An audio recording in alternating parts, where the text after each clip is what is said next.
কখনো কি সাবুদানা দিয়ে পায়েস বানিয়ে খেয়েছে? তাহলে আমার মতো করে একবার হলেও এই সাবুদানা দিয়ে পায়েস বানিয়ে খেয়ে দেখেন, অনেক মজা লাগবে আর ভালো লাগবে। সাবুদানা তৈরি যে পায়েস বানিয়েছেন এটা দেখে মনেই হবে না, মনে হবে যে চালের তৈরি। তাহলে চলুন এই পায়েসটি আমি কিভাবে বানিয়েছি দেখিয়ে দিচ্ছি। প্রথমে আমি একটি বাটি নিয়েছি। আমি এখানে 1 কাপ সাবুদানা নিয়েছি। এই সাবুদানা থেকে কিন্তু একটা স্মেল আসে যেটা ভালো লাগে না, তার জন্য কিন্তু এই সাবুদানাটা ধুয়ে নিতে হবে। আর সাবুদানা আমি 1 কাপ নিয়ে নিই, এখানে আরো ½ কাপ নিয়েছি।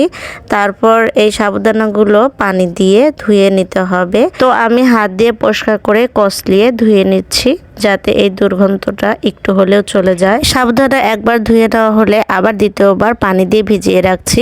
অবশ্যই কিন্তু সাবুদানাগুলো আধা ঘন্টার জন্য হলেও ভিজিয়ে রাখতে হবে। আর ভিজিয়ে রাখলে কিন্তু সাবুদানা ফুলে ডাবল হয়ে যাবে। এবার সাবুদানাগুলো একটি ছাকনাতে ঢেলে পানি ছড়িয়ে নিতে হবে। সাবুদানার মধ্যে আলগা পানি থাকা যাবে না, একদম ঝরঝরা করে নিতে হবে। এবার পায়েস তৈরি করার জন্য আমি এখানে 1 কেজি দুধ নিয়েছি। আর এই দুধটাকে ভালোভাবে জাল করে নিয়েছি। আর এই দুধটা কিন্তু এখন কুসুম গরম অবস্থায় রেখেছি যাতে সাবুদানা দেওয়া মাত্রই দলা পাকা হয়ে না যায়। এবার এর মধ্যে দিয়ে দিচ্ছি সাদা এলাচ, দারচিনি আর তেজপাতা। এগুলো দিলে পায়েসের থেকে একটা ভালো স্মেল আসে। এবার এর মধ্যে স্বাদ মতো লবণ দিয়ে দিচ্ছি। এবার দিয়ে দিচ্ছি সাবুদানাগুলো। এই সাবুদানাগুলো কিন্তু পানি ছেঁকে ছাকনাতে ঝরঝরা করে রেখেছিলাম। আর এই ঝরঝরা সাবুদানা এখন কুসুম গরম দুধের মধ্যে দিয়ে দিচ্ছি। একদম গরম দুধের মধ্যে তো দেওয়া যাবেই না। তো এখন দেওয়া হয়ে গেলে ভালোভাবে নেড়ে চেড়ে নিতে হবে, এমনকি আস্তে আস্তে করে জাল করে পায়েসটাকে শুকিয়ে নিতে হবে। আমি কিন্তু এই পায়েসের মধ্যে এখনো চিনি অর্থাৎ মিষ্টি এখনো দেই নাই, কারণ এখনই যদি চিনি দেওয়া হয় তা থেকে অনেক পানি বের হবে। তার জন্য আগে শুকিয়ে নিতে হবে, অবশেষে দিতে হবে চিনি। তবে আমি এখানে পায়েসের স্বাদটা বাড়ানোর জন্য গুঁড়া দুধ ব্যবহার করেছি। আর গুঁড়া দুধটা কিন্তু গরম পায়েসের মধ্যে দেওয়া যাবে না, নইলে দলা পেকে যাবে।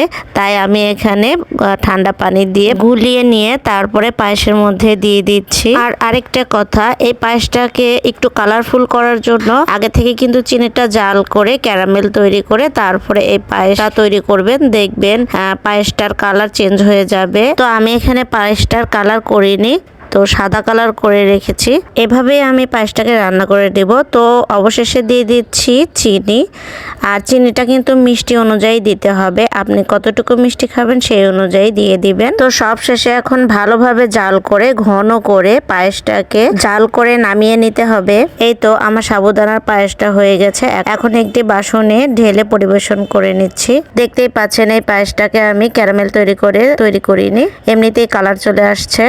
তো এইভাবে আমি সাবুদানার পায়েসটি তৈরি করেছি।